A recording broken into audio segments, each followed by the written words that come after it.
यह प्रश्न है प्रश्नावली 1.3 का प्रश्न क्रमांक 2। देखिए प्रश्न में क्या लिखा हुआ है। सिद्ध कीजिए कि 3 धन 2 अंडर रूट 5 एक अपरिमेय संख्या है। इसके प्रश्न क्रमांक 1 को हमने हल करके देख लिया है और अब आज इस प्रश्न क्रमांक 2 को हम हल कर रहे हैं। जैसा कि आपको पता है कि इस तरह से प्रश्नों को हल करने के लिए हम इसमें विरोधाभास मान लेते हैं कि अगर प्रश्न में दिया हुआ है कि यह एक अपरिमेय संख्या सिद्ध करना है तो हम मान के चलते हैं कि यह एक परिमेय संख्या है। चलिए इसको लिखते हैं। माना कि 3 धन 2 अंडर रूट 5 एक परिमेय संख्या है। हम मान लेते हैं कि 3 धन 2 अंडर रूट 5 एक परिमेय संख्या है। अब चूंकि पता है कि अगर यह एक परिमेय संख्या है तो हम ऐसी दो सह अभाज्य संख्याएं a और b मान सकते हैं कि जिन्हें हम परिमेय के रूप में लिख सकें। तो चलिए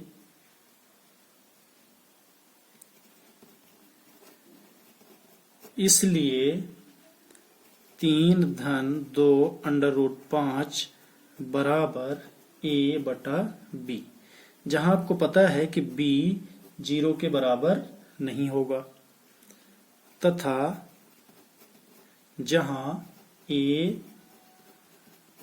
और b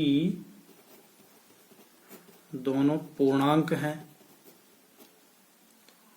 अब चूंकि a और b दोनों परिमेय संख्या के पूर्णांक है, अतः इसके लिए एक शर्त होती है जो आपको पता होनी चाहिए कि इन दोनों संख्याओं के बीच में अर्थात a और b के बीच में केवल एक ही उभयनिष्ठ गुणनखंड होगा, तभी तो यह परिमेय संख्याएं होंगी।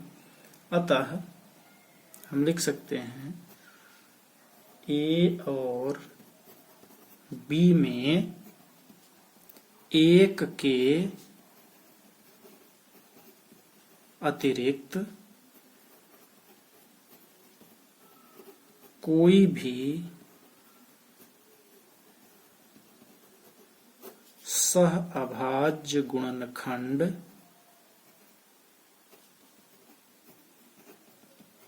नहीं होगा।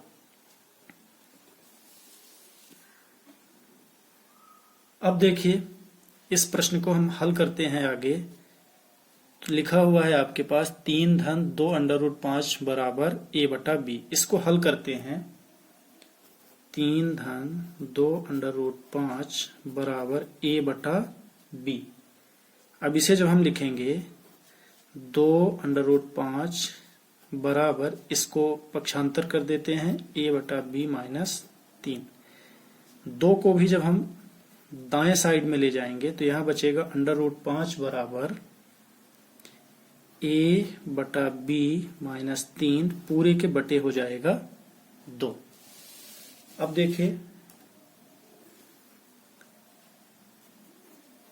अंडर रूट 5 बराबर, इसको हम लिख सकते हैं 1 बटा 2 कोष्ठक a बटा b माइनस 3।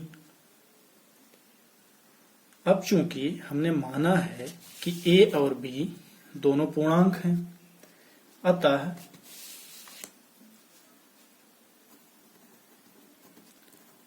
हमें पता है कि a और b दोनों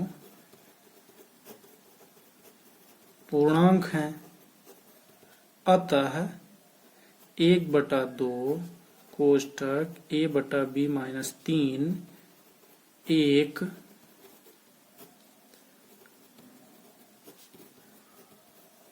परिमेय संख्या होगी, निश्चित तौर पर होगी।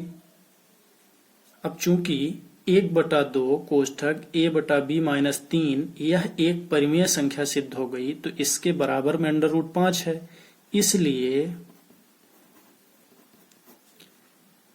अंडर रूट 5 भी एक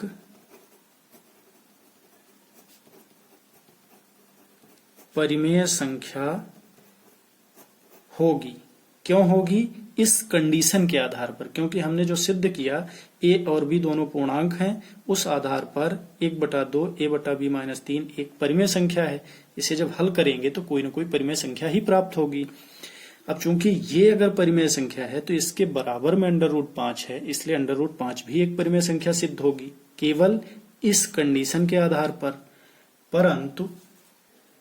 परंतु हम जानते हैं कि √5 एक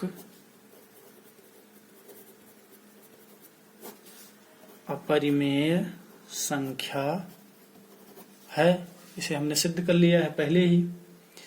अतः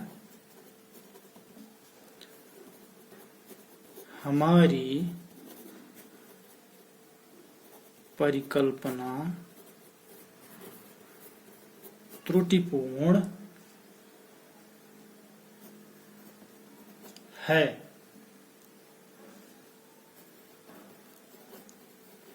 इसलिए 3-2 √5 एक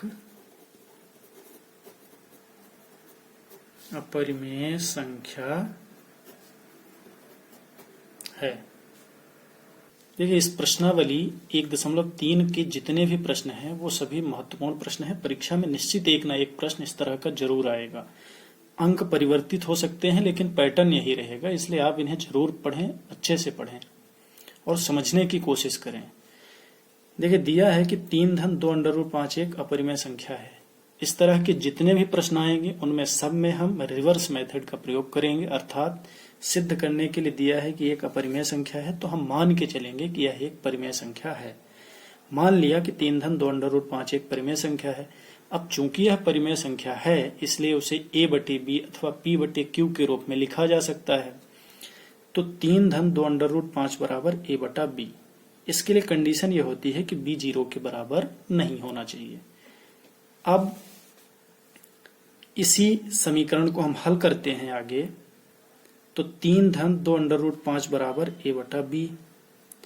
इसको और हल करेंगे तो 2 √5 बाएं तरफ रहने दिया, 3 को दाहिने तरफ, a/b-3 इसको हल किया, ये 2 भी इसके बटे में आ गया। तो √5 बराबर हम लिख सकते हैं 1/2 a/b-3। अब यहां से हमें पता है कि a और b दोनों पूर्णांक हैं। अब a और b दोनों पूर्णांक हैं तो 2-3 तो पूर्णांक ही हमें पता है, इसलिए इसको जब हम हल करेंगे तो कोई ना कोई पूर्णांक संख्या ही प्राप्त होगी जो एक परिमेय संख्या होगी। अतः जब यह एक परिमेय संख्या है एक पक्ष, तो उसके बराबर में दूसरा पक्ष भी परिमेय संख्या होगा। इसलिए इस शर्त के अनुसार √5 भी एक परिमेय संख्या होगी, जो कि गलत है हमें पता है। लेकिन ऐसा हो क्यों रहा? क्योंकि हमारी परिकल्पना त्रुटिपूर्ण थी। हम मान के चल रहे थे कि यह एक परिमेय संख्या है। अतः यहां हम लिखेंगे कि हमारी परिकल्पना त्रुटिपूर्ण है, इसलिए 3-2 √5 एक अपरिमेय संख्या है।